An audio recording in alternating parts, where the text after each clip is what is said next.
হরে কৃষ্ণ। সকল ভক্তের শ্রীচরণে আমার দণ্ডবাদ প্রণাম। আপনাদের দর্শন করাচ্ছি। এটা হচ্ছে সেই হরিদাস ঠাকুরের জন্মস্থান। এখানে হরিদাস ঠাকুর সেই নদীটার নাম কি জানি, সোনাই নদী নাগারটা কি জানি আসছে না,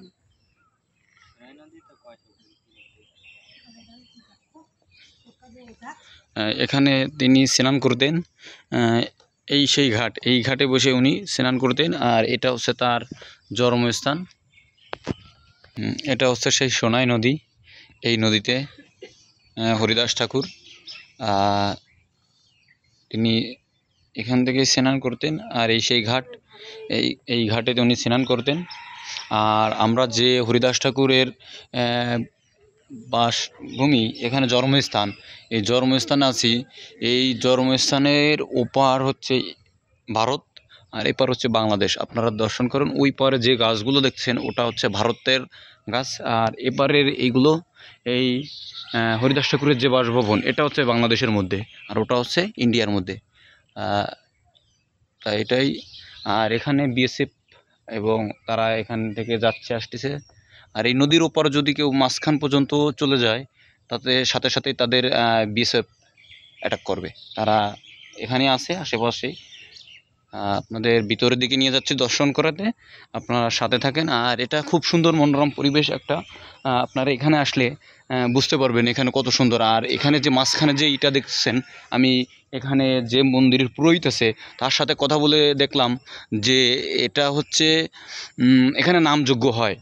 এখানে নামযজ্ঞ হয়। এই মাঝখানে যে ইটা, ওখানে নামযজ্ঞর জন্য আসর দলেরা ওখানে নাম সংকীর্তন করেন এটা। আর এখানে ভক্তরা সেই মাঠের ভিতরে সব ছাউনি হয়, ছাউনি হয়ে এখানে নাম সংকীর্তন হয়, ভক্তরা শ্রবণ করে এখানে বসে। আর ওখানে নাম সংকীর্তন হয় মধুমাখা কৃষ্ণ নাম।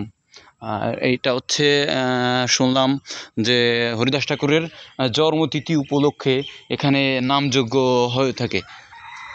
আর আপনাদের এখানে নামযজ্ঞ হয়ে থাকে তিথি অনুসারে। আর যদি ভগবান কৃপা করে, যদি আমি থাকি, আপনাদের দর্শন করাবো। আর ওই পাশে একটা বিল্ডিং হচ্ছে, কিছু সামান্য কাজ হয়েছে, আপনারা দেখেন। আর এখানে যেগুলো গাছপালা বা ইগুলো আছে, এগুলো সবই এই হরিদাস ঠাকুরের ইসের মানে মন্দিরের মধ্যেই এই পাশে। আর ওই পাশে একটা বিল্ডিং আছে, ওটা হরিদাস ঠাকুরের ইসের মধ্যে না। আর এই আম গাছ, এই গাছপালা সবগুলোই এই হরিদাস ঠাকুরের জন্মভূমির ভিটার মধ্যেই, এই গাছপালা সবগুলোই আপনারা দর্শন করছেন। আর এটা হচ্ছে তার মন্দির। আপনাদের এখন দর্শন করাবো হরিদাস ঠাকুরের মন্দির। আর এখানে দর্শন করেন হরিদাস ঠাকুরের মন্দির। আমরা ভিতরের দিকে ঢুকতেছি। আর আপনাদের প্রথমেই দর্শন করেছি হরিদাস ঠাকুর, যেখানে নামচর্য হরিদাস ঠাকুর, নামচর্য ব্রহ্মা হরিদাস ঠাকুর।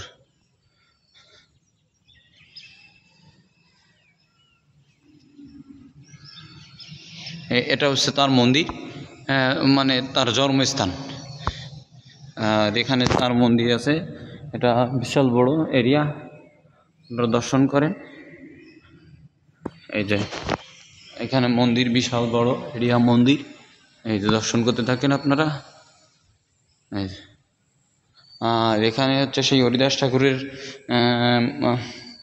মন্দির। এটা হচ্ছে তার সেই মন্দির। হরে কৃষ্ণ। এই যে দর্শন করেন সেই হরিদাস ঠাকুর, যে তার সেই জন্মস্থান হরিদাস ঠাকুরের। এই দেখেন এই যে মন্দির, আপনারা দর্শন করতে পারছেন না। ভিতরে তো হরিদাস ঠাকুরকে দেখা যাচ্ছে না, অন্ধকার।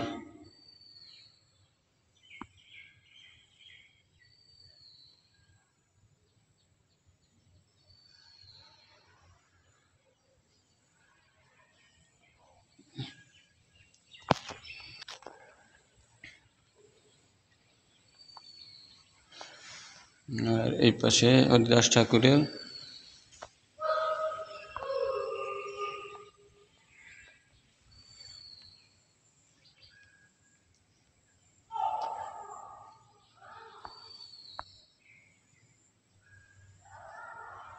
এটা হচ্ছে হরিদাস ঠাকুরের মন্দির।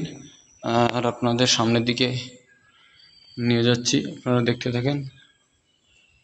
খুব সুন্দর মনোরম পরিবেশ। এখানে বিশাল বড় মন্দির।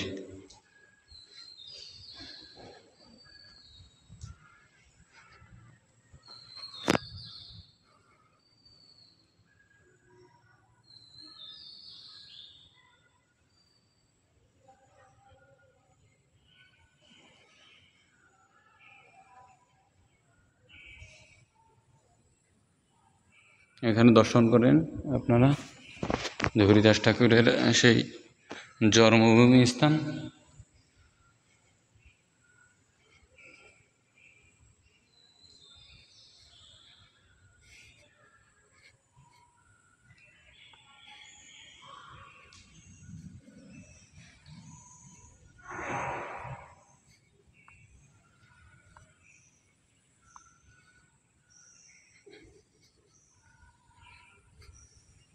এই দেখেন কত সুন্দর এবং খুব সুন্দর একটা পরিবেশ। কিন্তু কোনো ভক্ত যদি এখানে থাকতে চান রাত্রে, মন্দিরের ভিতর থাকতে হবে। কিন্তু এমনি কোনো এখানে বাসা বা কোনো এখনও পর্যন্ত হয়ে পারেনি।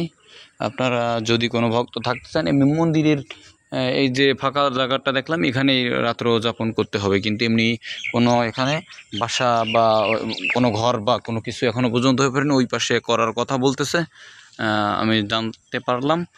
এখানে এখনও পর্যন্ত কোনো হয়ে পারেনি। আপনারা দর্শন করতে থাকেন।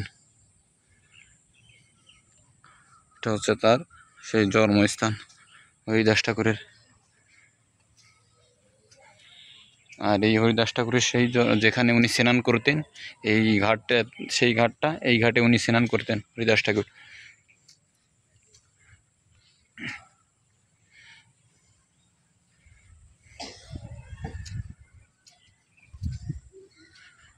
আর এখানে প্রচুর পরিমাণ আম গাছ আছে, কাঁঠাল গাছ আছে বেশি না, অল্প দেখা যাচ্ছে। আম গাছই দেখা যাচ্ছে বেশি। আপনারাও দর্শন করেন, এখানে কম আছে, আম গাছ বেশি আছে এখানে।